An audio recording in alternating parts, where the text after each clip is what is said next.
All right, let's get started. This one is the coronavirus panel. What is it and how we go about it?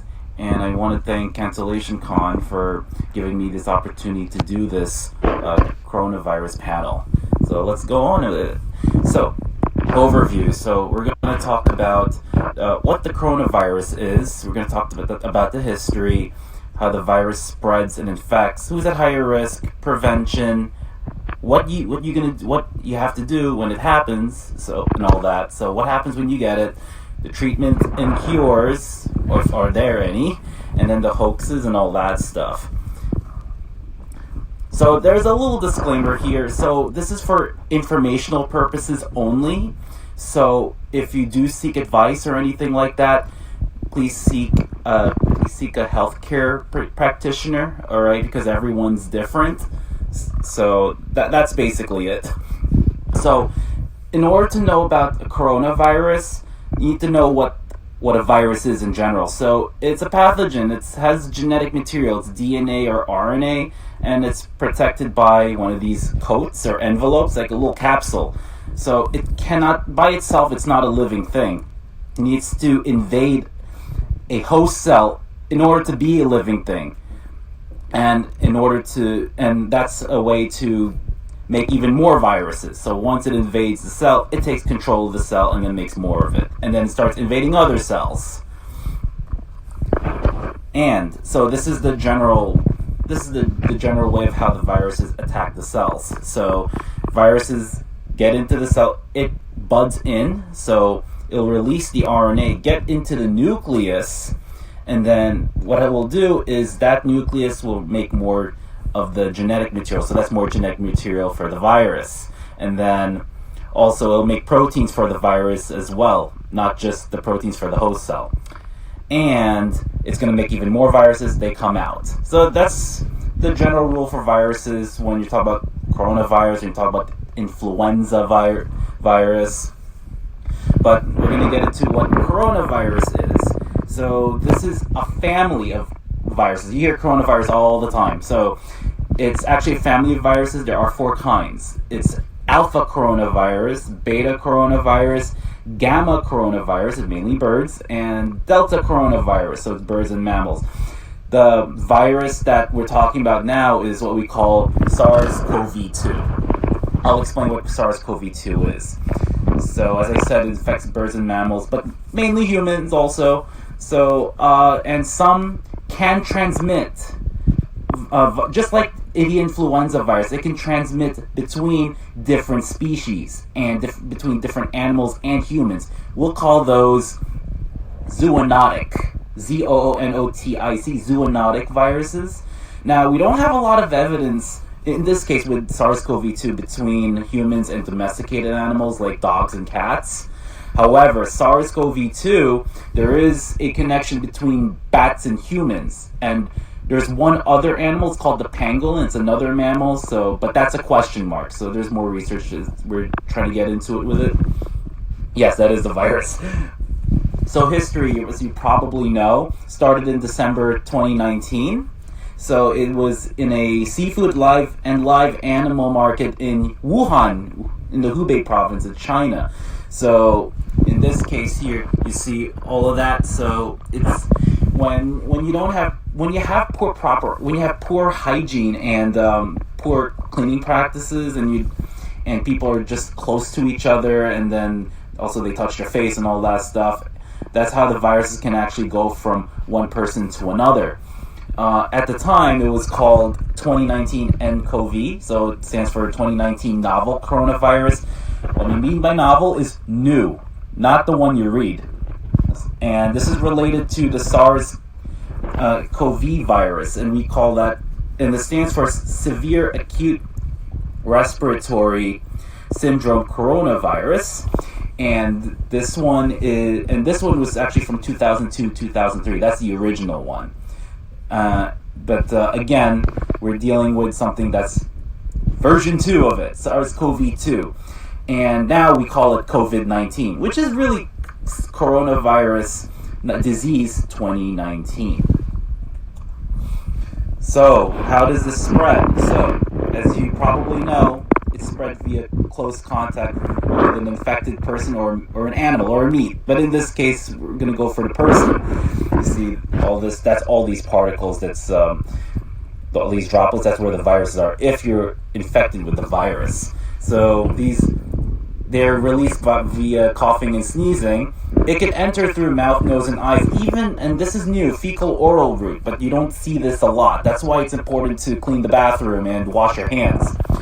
So contact with the virus via air touching surfaces, so it will get in there. So it will last depending on what the surface is, and I'll get into that a little bit. So with people being infected, and they fly, so that's how the infection spreads. It spreads so quickly because people move around a lot. And there is an incubation period, so there is a gap between getting exposed to and getting the symptoms. So it can be anywhere from 2 to 14 days. Some people can have the virus as long as up to 1 month. We don't see a lot of that, so the rule of thumb is still 2 to 14 days. That's where most people would land on it. And I have to really emphasize this. Anyone can get it. Okay. Now this is as of March 20th. 20% of the hospitalizations are 20 to 44. That can change. And also, there's a 3% case fatality rate as well. That means if you have it, you have a 3% chance of dying. But also that can change.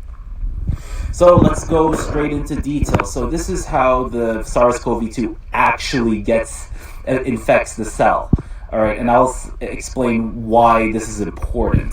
So we got this virus. So this spike protein here in red, it's going to bind into something called ACE2. That's a receptor, and it stands for angiotensin converting enzyme 2. And then this one is the activation. The activation receptor as well. I just see it as this one is a button, and then this is the door. Press the button, open the door. There you go. Inside you go.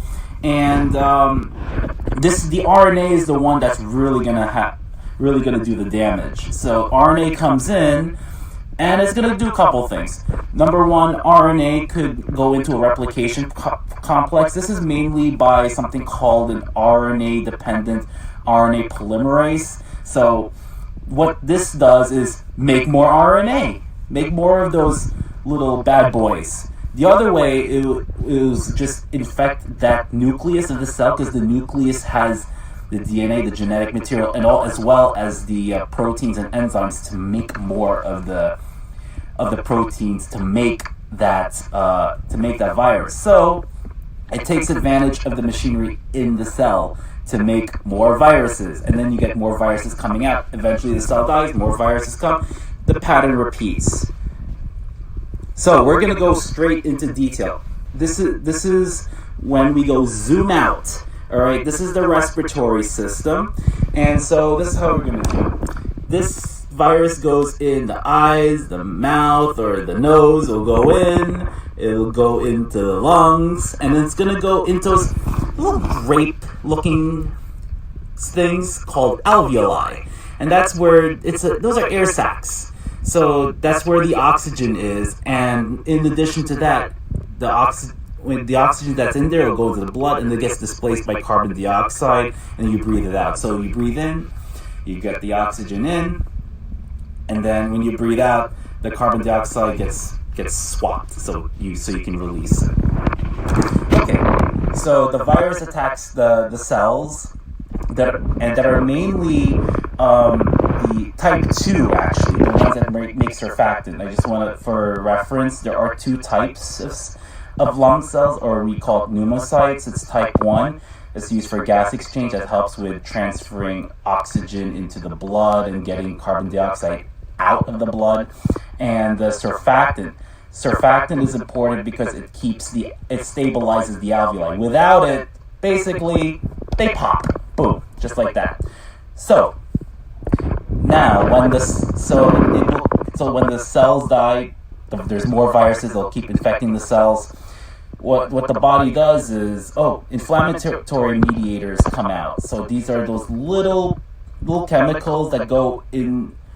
They get released. They go into the blood vessels. What they're gonna do is that it's gonna help. It's gonna make the blood vessels over here. They open up. They dilate. They get wider, and they get a little leaky. So why do they cause it to leak? Because we want those white blood cells. We want we want those to enter into that area to attack the viruses.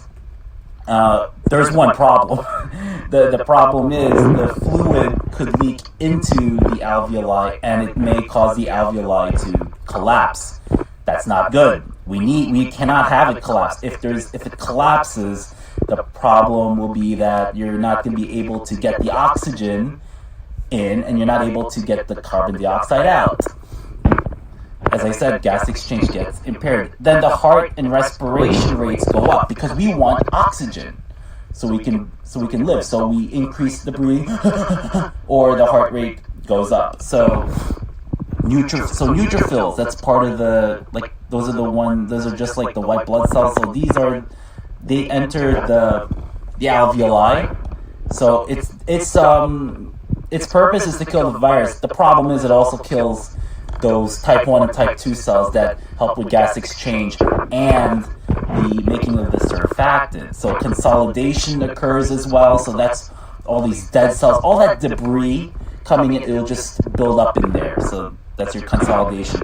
This will lead to something called acute respiratory distress syndrome. So basically you get your trouble breathing, but you're not getting the oxygen out of it when you're breathing. And then it would lead to systemic inflammatory response syndrome, simply because we're releasing inflammation. Also, in addition to that, you get a fever. Those inflammatory mediators, eventually it will go into the hypothalamus. So that's why it's a common symptom. So so what's going to happen is blood pressure goes down. You get a septic shock. So when blood pressure goes down, that means less oxygen, less nutrients for all the other parts of the body. You get organ failure, and this is why it's not the virus that kills you. It's the complications of it. What the body's trying to do to kill the virus, it actually kills you. Okay, so this is as of today.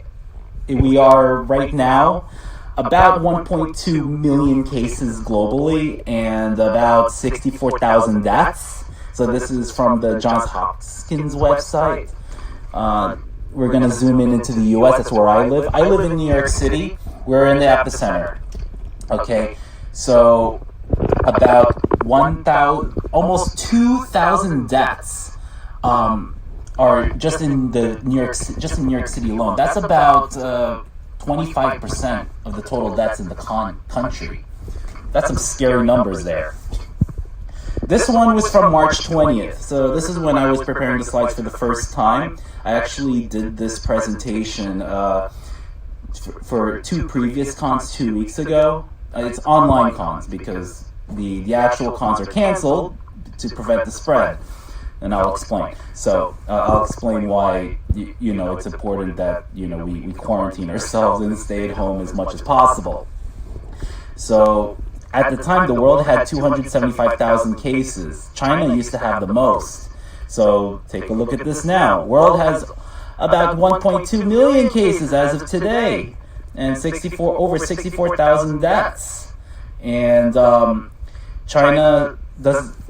China's cases actually did not change much. But do we trust the data from China? I don't know. I don't really trust it. So take it with a grain of salt. Spain is now what number? Wow, it's the most in Europe actually.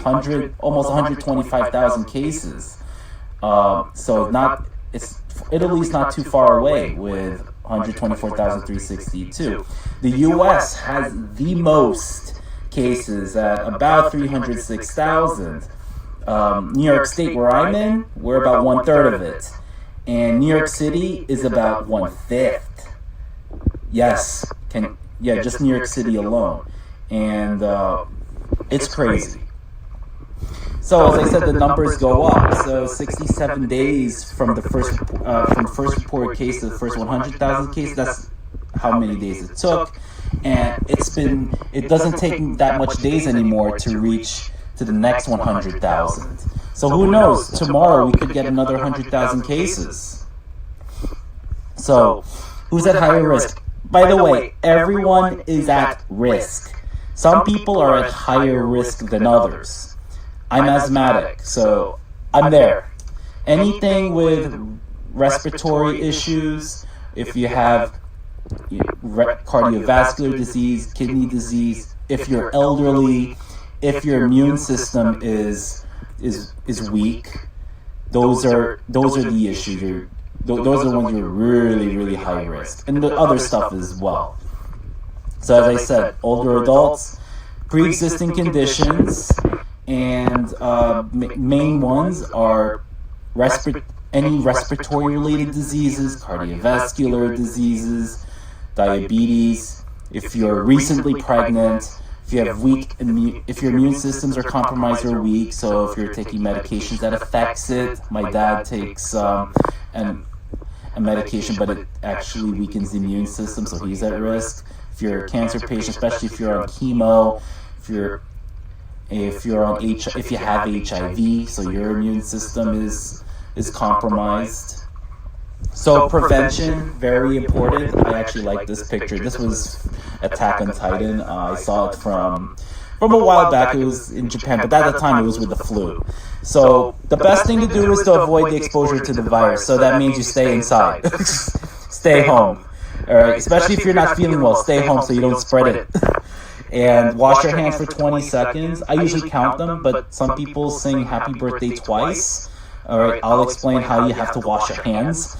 Try not to touch your face, not easy. That's why you wear a mask. So in New York City, Mayor de Blasio said you gotta have some kind of a face covering, especially since New York City is highly dense. It's not always easy to do the social distancing for 6 feet. So cover your mouth. Cover your mouth with your elbow, all right? But preferably with a tissue. But if you use the tissue, throw it away right away. Then you wash your hands for 20 seconds or use hand sanitizer. Okay, so again, so the ones who really need the masks, especially the N95 ones, are the ones who are at risk, the ones who actually are tested positive, and more importantly, the healthcare workers. So they really need it. They're at risk because they can get exposed to it. So you also gotta clean and disinfect surfaces and items as well, in addition to washing your hands. Your minimum alcohol concentration, 70%. Very important. Hand sanitizer is 60%, but the higher the better. However, if you get to the point where it's around 90-ish%, then the effectiveness actually may go down simply because if you have a much higher concentration of alcohol in around the 90s or higher, if you're going to clean something, the alcohol will evaporate very quickly. So we want something where there's a little bit more water, because when there's more water, it takes more time to evaporate. That means the viruses get exposed more to the alcohol for a longer period of time, so that increases its killing. But of course, if you go below, if you get around the 50s and lower for percentage of alcohol, that's not enough to kill the virus. So if your hands are dirty, you better wash your hands. Okay? So think of it like this, washing your hands does not replace, actually hand sanitizing doesn't replace washing your hands. So if you played in the mud and your hands are muddy, would you use hand sanitizer? Hell no! No, you gotta go straight to the sink and wash it. Get a hose or something.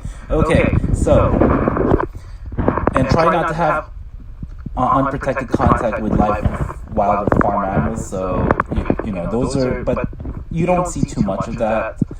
And also cook thoroughly as well, and do not undercook.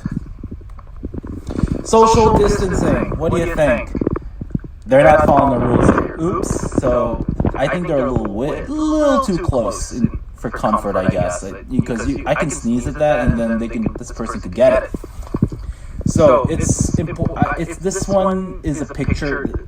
I like pictures, so this one shows, I think, the scope of why social distancing is very important, especially if you quarantine. So if you infect 2.5 people, that each 2.5 people you infect will infect another 2.5 people, and in 5 days. So, but in 30 days, you get about over 400 people. And 95 is reserved for healthcare workers. Yes, they should be, particularly those in the most direct patient care. Face shields and gowns are needed in addition to those situations. That is exactly right. So there is a shortage going on here. So anyway, 50% less exposure. So if you reduce it down, we have much less people. So it says 15.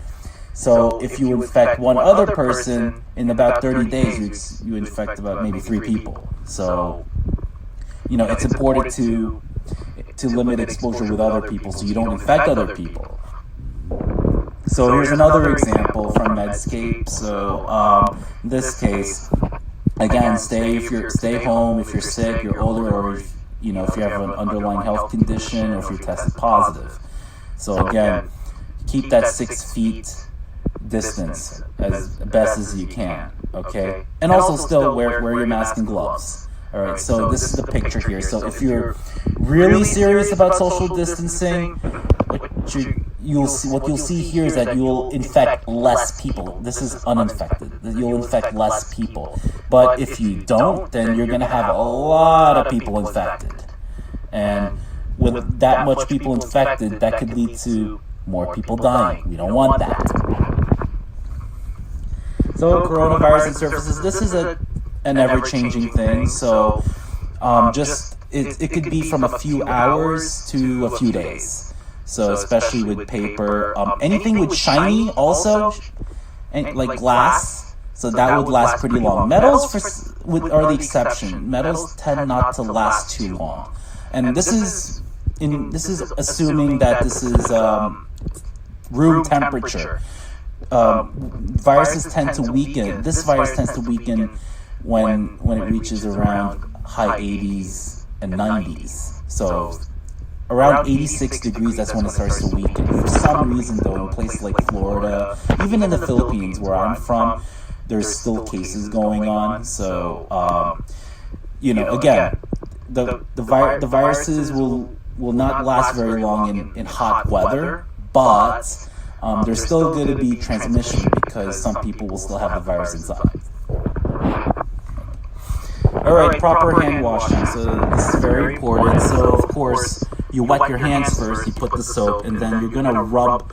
You're gonna rub everything. You're gonna rub the palms. You're gonna go interlace your fingers, back and forth, and then you rub everything. Rub the palms. Rub the front part of the hand, and then you rub each finger. And then you wash. Now, this picture actually has a mistake. So after you finish washing your hands, you get your tissue, you wipe, you use that to turn off the faucet, but if you're in a public restroom, you use that same tissue to open the doorknob and then you throw it away. Do not have your hands in contact with the doorknobs or anything else. So use your legs or your arms to open the door, however you can. So it's another thing. This one, I think this is as thorough as you can get it. So basically, before you leave the house, what you need to do is you try to have a long sleeve jacket. You don't have to put a bun on your head. You wear a mask. It says avoid public transportation. In New York City, some people need to take public transportation, but again, it's important to disinfect and all that. So it says avoid cash. You can after you use cash, you can use hand sanitizer. Wash your hands and all that. So and they're both from Medscape, by the way. So I think this is really interesting. So when you come in, what I'm doing now is I go straight to the shower. I remove all my clothes. I put it in one pile, and I actually put it in a bag. And then I start taking a shower, and I go very thorough with it just to make sure everything is all out. And then That's how you do it. So and also I also wash my phone as well. My phone is also is water. My case is waterproof, so I wash with soap and water. If it's not the case, you can get an alcohol pad or a swab or wipe, and you just wipe the surfaces as well. All right, what happens when you get it? So the common symptoms that I'm seeing here is the fevers, the dry coughs, as I talked about with this very detailed pathophysiology with the lungs. So you can get mucus production, fatigue. So fever is the big one. And you get shortness of breath. I've heard of muscle and joint pain. Now, what's new is that some may lose. The early symptoms would be the loss of smell or taste, or gastrointestinal issues. So that's your nausea, vomiting, and diarrhea, before the respiratory symptoms come in, and also the fever. So this one is from a study recently. So this is it shows that there's for about 50% of the patients in this study from the American Journal of Gastroenterology, for those who were tested positive for COVID-19, they have digestive symptoms. So 50%. So that's a 47%, and plus the 3. So this is digestive by itself. So about 47% they get both digestive, respiratory. But for respiratory, it's about 88%. So that's a common one, as you have figured. So what happens if you get it? So most people will have mild illness. So what do I mean by mild illness? You don't need to go to hospital. Good. The hospital's already stressed as it is. So, and in that 80% category, so those people are able to recover, but not everyone. So this disease is so strong. It's novel. It's new, but it also has a broad illness severity. And it can also be fatal or lethal as well. Again, it can affect any age. Doesn't matter. Severity may increase on the second week of illness, so be careful. So if you're sick, stay home and do not panic. Relax. We'll get through it together. And of course, social distancing is very important. Cover your face as well. Have something to cover your face. Okay. What I tell the people to do not call 911. You call your doctor, schedule an appointment, do a teledoc or telehealth, and follow up. The only time you're going to call 911 is when you're having breathing difficulties, if you have chest pains or pressure, when you have altered mental status, if you're not able to arouse yourself mentally, arouse as in you're able to be awake, or if you have bluish face or lips, that's when you have to call 911. All right, so you hear on the media, you hear flatten the curve. Oh, you gotta flatten the curve. You gotta flatten the curve. When I go to the gym, that's what I need to do, flatten my curve. Okay, so what does this mean? So we do not want this. We want to avoid this. We want to flatten as much as we can. So this is what happens when it goes up. That means that you don't. If you don't take those measures early enough, the amount of the daily cases, even deaths as well, will go up. But when we flatten the curve, when we actually take measures to stop the spread and to reduce it, to reduce it if it's spread already, then we're able to lower the amount of cases here. So why we do it? Because we don't want to overwhelm the healthcare system. When the healthcare system is overwhelmed, here in New York City, we've already passed this little line for that capacity of healthcare, the capacity of the system. If that happens, people who have heart attacks, for example, so they don't get the care that they need because all the energy is into treating people with coronavirus. Okay, and it's tough.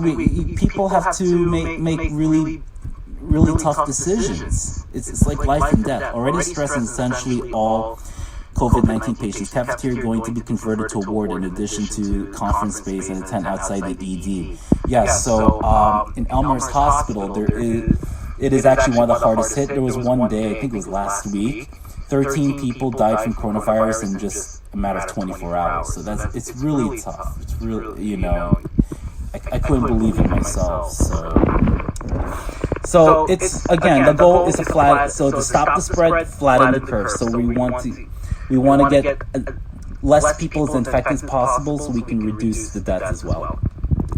So get less people infected as possible. Quarantine the infected and the high risk. We want to prevent and reduce the exposure and deaths. I cannot emphasize this enough. Follow basic hygiene procedures. So you got to wash your hands. Try not to touch your face, or else wear a mask. We don't want to overwhelm the healthcare services. And when we flatten the curve, we get to reduce the economic and social impact. Unfortunately, I think we've passed that point. So the restaurants are closed. In New York State, we're in pause.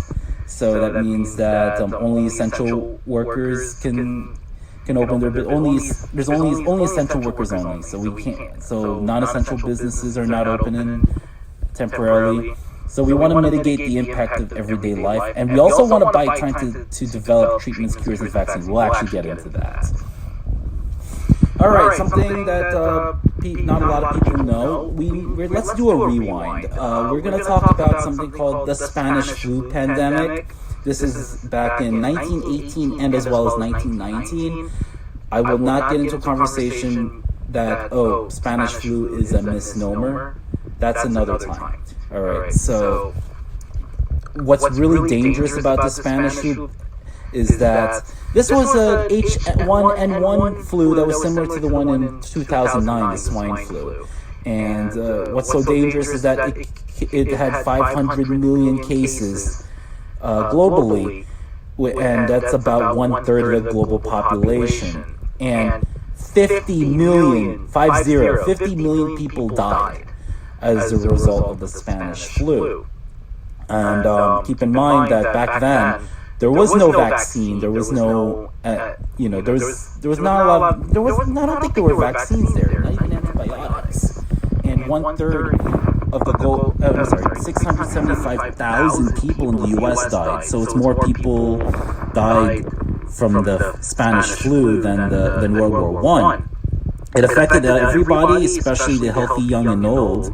And as I said, there weren't antivirals and antibiotics at the time, or vaccines at the time. So there was supportive therapy, basically.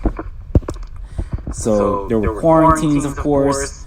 Large gatherings had to be banned. Public places had to be shut down. Businesses had to be closed.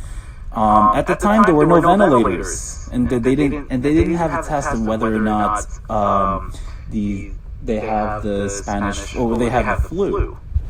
So it's mainly the symptoms.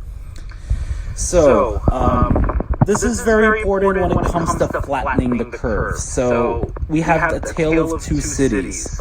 So in Philadelphia, they did not prepare for the pandemic. So they said, "Oh, you know what? This is just like any other flu. Yeah, so what? Okay, it's like seasonal. Yeah, let's keep going." Yeah. And what they did was they went ahead with a Liberty Loan Parade on September 18th, 1918. So this one is to give money to the American government so they can fund the war for World War I. In about 10 days, 200,000 people got sick and over 1,000 people died. What happened was after this, city took action, but it was too late already because this disease was already seeded in the city. So final death toll was about 12,000. So that's Philly. St. Louis, on the other hand, they prepared for the pandemic 2 days after detecting its first cases. So because of that, they canceled the parade, closed public spaces, and banned gatherings that have more than 20 people. And then work shifts were staggered. They were staggered so not everyone can commute at the same time, because if everyone commuted at the same time, at the time they had cable cars. People would spread the disease to more people.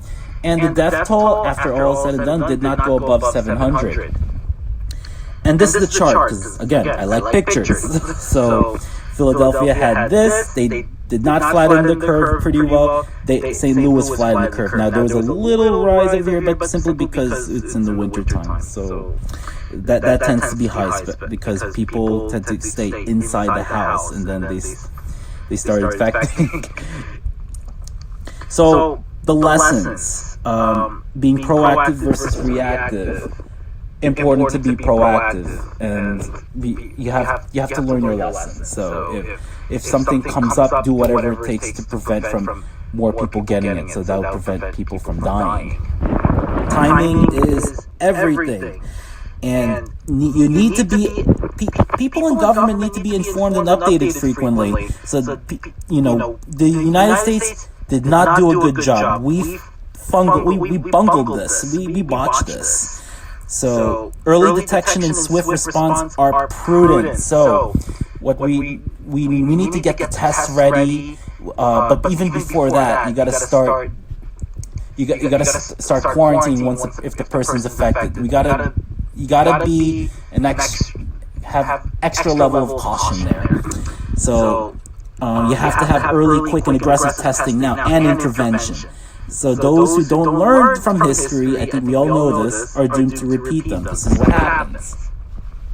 So let's get back to COVID-19. So this is the example I have with the U.S. See, South Korea actually they were aggressive in testing once it was happening in China. Because they're not that far really. So there are people who go to South Korea. Sometimes they'll do as a connecting flight or just stay there, and they'll start testing simply because it's going to affect more people, and they're flattening the curve. We, on the other hand, are not flattening the curve. So come on, we got some work to do here. So are there treatments and cures for COVID-19? Not at the moment. Not a definitive cure or treatment or vaccine, but there are so many of those candidates, and there's so many trials being done. Just think of it like this. It's American Idol, all right? We want to find the best singer. In this case, we want to find the best cure or vaccine. So we got all these contestants here. So let's meet the contestants. Now, vitamin C, D, zinc, and elderberry, people swear by it. There is anecdotal evidence. It doesn't treat or cure coronavirus. What it does is it improves the immune system. And again, people swear by it. I recommend people doing it before they, as a preventative measure. But that doesn't mean you're invincible. No one is invincible. Okay, just because you take the vitamin C and D, zinc, and elderberry doesn't mean you lick a pole. Don't do that. Okay, you gotta cover your face too, wash your hands, and social distance too. Okay, don't forget that. So there are what we call antipyretics. There is Tylenol and or acetaminophen for those people who are Canada or whichever other country you call it paracetamol. I've heard. So and there's also ibuprofen. Ibuprofen. Not many people are getting because there is anecdotal evidence for Motrin or ibuprofen that it could worsen the inflammation, or it could make the virus stronger. Who knows? All right. So, but the symptoms get worse when you take ibuprofen. So, just as an abundance of caution, go for acetaminophen. I heard Advil can make it worse because the heat from the fever can help to kill the virus and it can lower it too much. It could be a possibility too, because Tylenol can also lower the fever, but I don't see a lot of symptoms. Now again, you're right. When we have a fever, it's a way to kill the virus. We don't want the fever to go too high because that will affect the brain, so it may cause some brain damage. So now, if your fever, the temperature when it starts to get a fever is 100.4.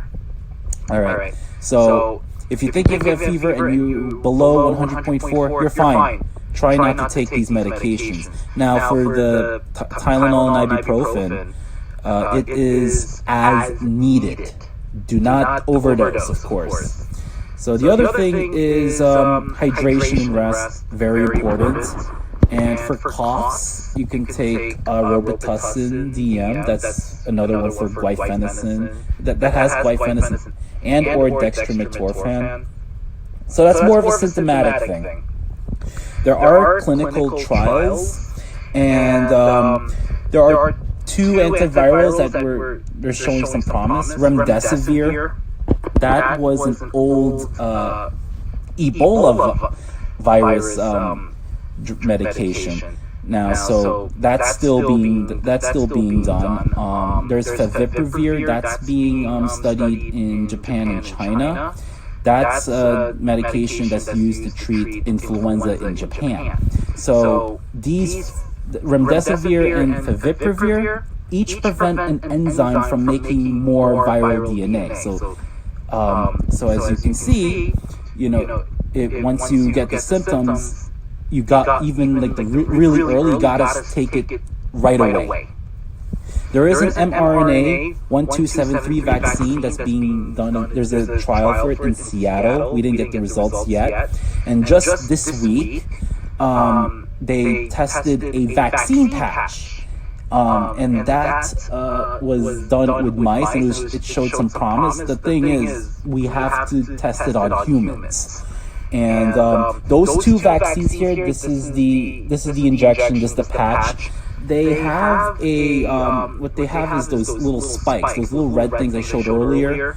So we want the human immune system to find those and then create antibodies from it. So when they do get exposed from from coronavirus, SARS-CoV-2 virus, the antibody will attack that spike and then eventually kill the virus. That's the theory behind it. Ritonavir, the studies are not very good with this. So this is what we call a protease inhibitor. So this is used to prevent the virus from making proteins, basically. There's more. Interleukin-6 inhibitors. Interleukin-6 is one of those inflammatory mediators. So that causes damage with the lungs, and the two medications are Kevzara and Actemra. So they treat complications and inflammation. Another hot one, hydroxychloroquine and azithromycin. There's really not enough data yet. I'm seeing another study where they tested with hydroxychloroquine. There was no statistical significance in cure. So, theoretically speaking, hydroxychloroquine or chloroquine, either one, blocks entry of the virus into the cell. And azithromycin, which is an antibiotic also used for bronchitis and different pneumonia, this is for bacterial. This is to kill the bacteria, azithromycin, but this one is used as a booster. They're actually doing clinical trials here in New York as well. Now they're thinking of corticosteroids. That one would reduce the inflammation. But again, hydroxychloroquine and azithromycin, they're actually dealing with a shortage now. And again, there's not enough data. So don't go ahead and just take it just to treat or to prevent it. There's also experimental treatments as well. So Mount Sinai, I heard, is actually trying to get blood. And they're trying to filter the blood and get the plasma, which has the antibody. So when getting blood from those who have recovered from COVID-19, and then use that plasma injected to those who are severely ill. And there's a possibility of making a vaccine out of these antibodies. We don't know.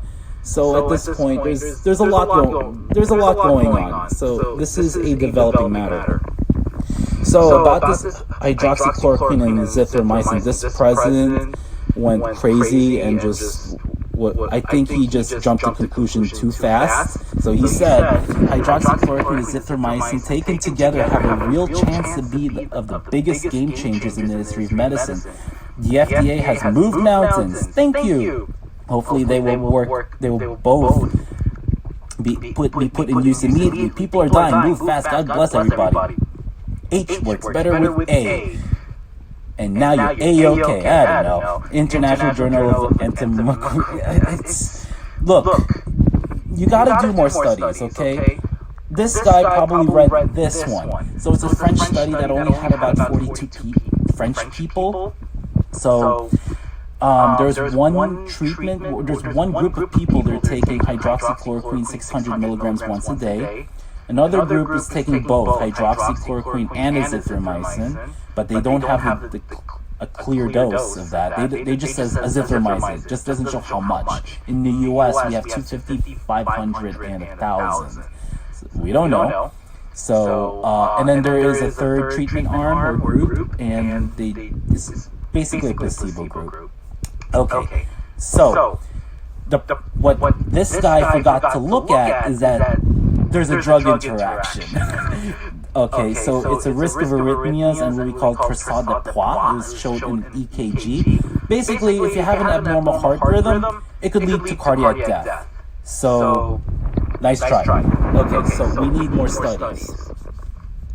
So this is what they were talking about. Again, the big flaw for this study, in addition to, which azithromycin dose it is that only 42 French people were enrolled in this study. We need studies that have several thousand people from all over the world of different age ranges in order to find out if this medication works. Because if people like the president will talk about, take hydroxychloroquine and azithromycin, you think the young people, middle-aged, old people, they'll do whatever it takes to find some kind of a cure to get rid of this.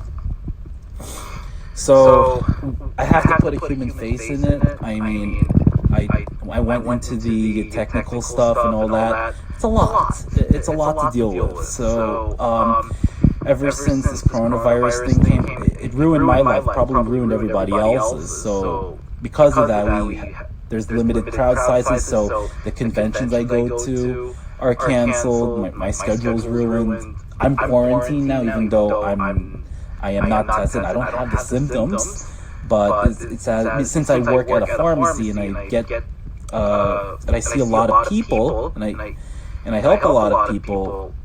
There's that possibility of me just carrying it, so I have to be isolated so I don't infect people. Again, events being canceled, postponed, businesses are shut down. Just for March alone, over 10 million people in the U.S. applied for unemployment benefits. It's a little, because the restaurants are shut down, and and a lot of people have to work at home. So since people are not coming out, people are not going to shop out in the stores. They'll shop online, of course, but small businesses would be affected. People would have curfews. The tough thing is that having the tests for COVID-19 is very hard to get by, because if a testing site is open, there's a long line for it, and so. Anyways, you can have the disease and not know it. You can carry it. You can have no symptoms for it. Even when you don't have symptoms, you can still spread it. But you're more likely to spread to more people when you actually do have the symptoms. Also, there's a lot of non-stop media coverage. People are just exhausted from it. I don't know why, but I'm not exhausted for it. Of course, I need to take breaks from it because I need to see what's going on. So I keep monitoring this. Maybe I might do another webinar maybe in about a month or two about it. So we also have supply shortages. So so a lot of times we can't even do the tests simply because we're running out of masks, swabs, PPEs, that's personal protective equipment, and of course running out of tests as well. There is one in Long Island, that's a suburb, it's near New York City, near us, and for some reason, after they do 100 tests of COVID-19 tests, they shut down. I don't understand why. I think you should be testing as much as possible. So one example is that there's this family where in New Jersey, 4 people died, including the mom. Two of the oldest children died first before her. And 7 people got affected. So there are 3, but one of them actually got discharged, and 2 are still on a ventilator. So these are the martyrs. So these are healthcare professionals. He's the first nurse. Caius Kelly he was the first nurse to die from COVID-19. This is actually my best friend's dad's boss from Maimonides. So this doctor helped to do a surgery on conjoined twins. So he passed away due to the virus. Well, you all heard of Chris Cuomo. That's Andrew Cuomo, the governor of New York. That's his little brother. He's also an anchor for CNN. So he got tested positive, and he has the symptoms. So Italy we know already is on a lockdown. Hopefully, the United States should follow suit, because the numbers are only going to go up. Because the more you wait, the more cases you're going to get, and the more people are going to die from it. So this is as of 2 weeks ago. So entire Luzon Island. I'm from the Philippines. I'm from Manila. My dad is actually in this area, so my dad can't come to New York because they're under lockdown. California was the first state to do a stay-at-home order. I think New York came afterwards. So we call it PAWS in New York State. It stands for Policy Assure Uniform Safety Everyone, which is grammatically incorrect, but okay. So basically, non-essential businesses are closed, just like with California. As of April 4th today, I believe there are 9 or 10 states left that still don't have a stay-at-home order. This is not good. We got to do better than that. So in this pandemic, it's important to stay healthy. So you can still go outside and exercise. Just distance yourself. You might be asking, if 6 feet may not be enough, because if it's windy outside and I spread the virus by sneezing or coughing, would it go farther? It probably does. That's why when you go outside, wear a mask and wear some gloves, okay, and some hand sanitizer too. So of course, balanced diet. So you still do your fruits and vegetables and eat protein. Okay, take a mental day. Take a break. All right, take it easy. All right. Also connect with others via social media. There in Long Island, there was like a policy called Take 5. So take 5 minutes out of your time to connect with anyone to see if they're okay. That's all it takes. And if you want to spend more than 5 minutes in that, that's fine. So let it out. It's okay to be scared. Just don't panic. Everything will be okay. China is getting better, but it only gets better if everyone works as a team and we do the steps we need to do to flatten the curve. Okay, so create some joy, find the silver lining, okay, and also find some new hobbies. I mean, that's up to you, Most important thing is stay positive, and talk with friends, do something fun. I go on YouTube videos, like listen to music, So some examples, so painting. I want to draw, but I actually don't have the time because I'm monitoring all this. So eating favorite foods. So meditation. Those are just some of the examples. Okay, let's get to hoaxes and conspiracy theories. And there's a lot of them. So if you see a silver solution by Jim Baker, I'll show a picture in a little bit. Don't take it. That's a hoax. Alex Jones, this guy from InfoWars, this guy who makes all these conspiracy theories, has a super glue toothpaste. It doesn't cure it. Okay, government introduced coronavirus. That's not true. Bill Gates didn't do it either. Bill Gates is doing what he can to beat this virus. Okay, government has the cure for vaccine, but won't release it. No, that's not true. Hand dryers do not replace hand washing. All right, and the coronavirus is not made by the Chinese government to wage war in the U.S. That is not true. What we do know is that it started out with bats, and then it affects another animal, probably pangolin, and it spread to humans. Now another hoax. You have coronavirus if you can't hold your breath for 10 seconds without coughing. Not true. This was by Geraldo Rivera on Fox News. Rush Limbaugh, he says that coronavirus is used to take down the president. Not true. It's no worse than a common cold. Not true. Common cold will not kill you. A lot of the coronaviruses causes common cold. Not this one. SARS-CoV-2 causes so many people to die and have all this. Yeah, causes so many people to die. 5G radio waves causes coronavirus? There's no evidence behind that.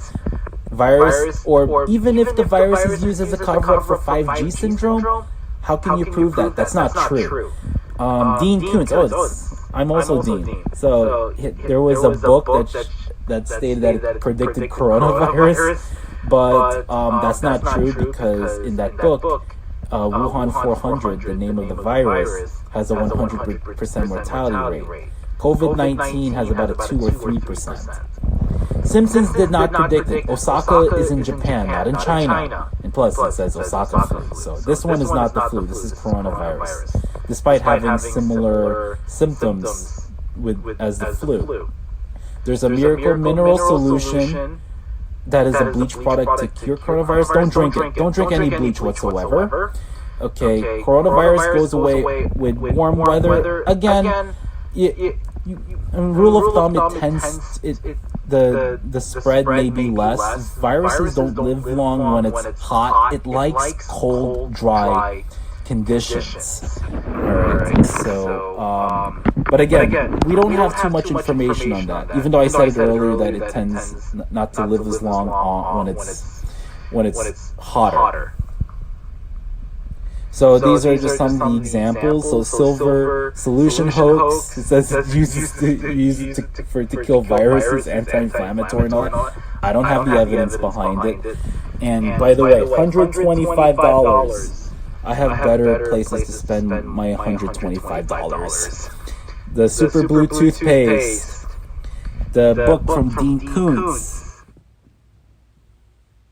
And this is Wuhan 400. Also, there's another one that came up, I believe it was this week, if I remember. It says March 26th. So, coronavirus can travel up to 27 feet? There was a study from the Journal of the American Medical Association. Now, again, I don't know why they would do. So that's why it's important to wear a mask. Let's put it that way.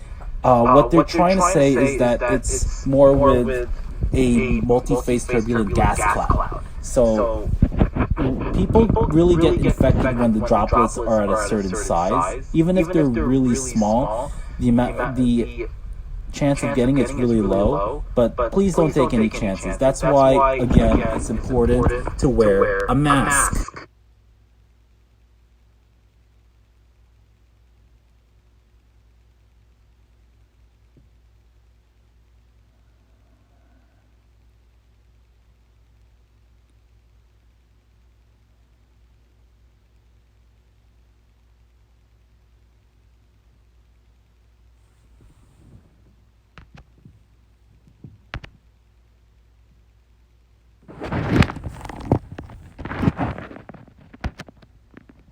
Not this one. SARS-CoV-2. So you don't spread it to anyone.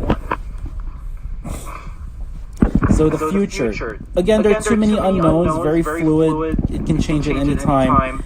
Prepare for the worst, hope for the best. So healthcare systems are already overwhelmed. So it's breaking down. So now we have the U.S. naval ship Comfort there, and we have the Javits Center, so they're actually adding more beds. We don't know about the return of normalcy, so I wanted to get there. Treatment's coming. It's a matter of when. The studies are in progress. What's recent is that FDA has approved a coronavirus test. You get a result in 5 to 15 minutes. So it's the size of a toaster oven. and so it's already available. And now the one positive thing I want to give is that even though it began in China in December 2019, China's way of life is actually getting back to normal.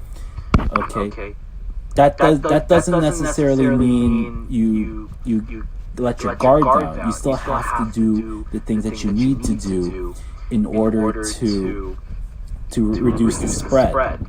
So, but the question is, will we learn our lesson? Should it make a return? And now, let's have a commercial break because of Instagram. All right, we're back from the commercial break. So the take-home messages for all this: you got to take coronavirus very seriously. Anyone infected could be you or someone you know. I have a patient, for example, who got tested positive. Again, wash your hands on clean surfaces. Cover your mouth with your elbow when you cough or sneeze. So to prevent the spread. Stay home if you're sick, and stay 6 feet away or go 6 feet under. I think that's a nice rule. It's a little scary, but listen to experts and professionals. Okay, so I'm a pharmacist, so listen to us. So if you want to seek medical advice, always talk with your doctor or your pharmacist or whatnot. Think critically, ask questions, and use reputable sources. So be aware of those hoax and all that stuff. Don't give up, don't panic, we'll get through it together.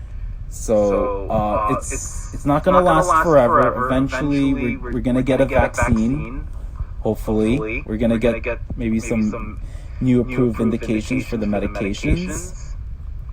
So I like this one. So I actually put that picture up because it was when I was watching the press conference. It showed pharmacist as a everyday hero, so I'm proud of that.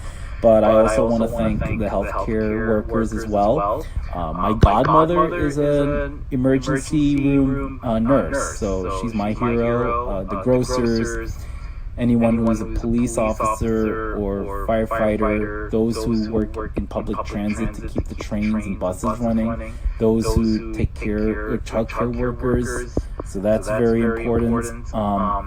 Courage is not the absence of fear, but rather the assessment that something else is more important than fear. So, I think we're all scared, whether we know it or not, or whether we can acknowledge it or not. Just because you're courageous doesn't mean, doesn't mean you're not.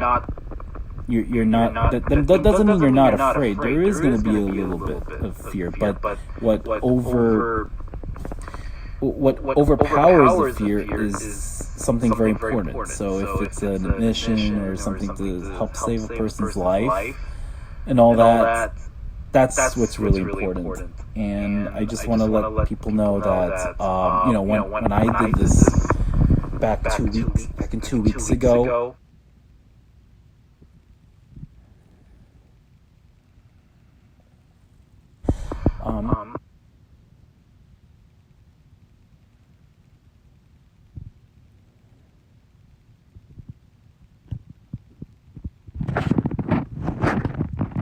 Mission 2 weeks ago, I was stressed out. I was very upset, because they started canceling all the conventions. I can't go out too much and all that.